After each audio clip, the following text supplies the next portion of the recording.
Hi అండి.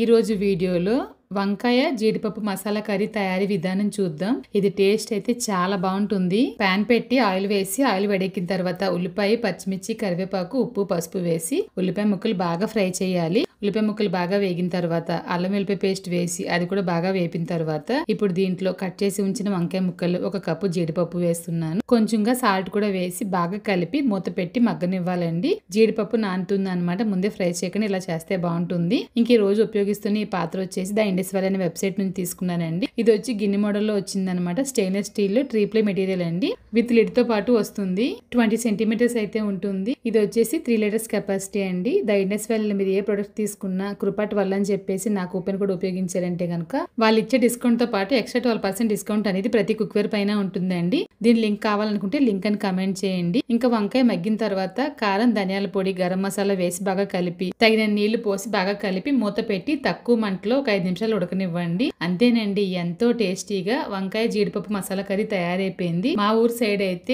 ఏ function అయినా ఖచ్చితంగా ఈ వంకాయ జీడిపప్పు కర్రీ అయితే పెడతారనమాట. మసాలా అయితే రుబ్బి వేస్తారు. ఫ్రెష్ గా మసాలా రుబ్బి అయితే వేస్తారు. ఇంక ఈ కర్రీ అయితే రైస్ కి, చపాతీకి, ముఖ్యంగా పులావ్ లాంటివి చేసుకున్నప్పుడు అయితే చాలా బాగుంటుంది అనమాట. మీరు కూడా ట్రై చేసేయండి. మరి ఇటువంటి ఈజీ అయిన రెసిపీస్ కోసం మన ఛానల్ ని ఫాలో అవడం మర్చిపోకండి. ఇంకొక వీడియోలో మళ్ళీ కలుద్దాం. Thank you.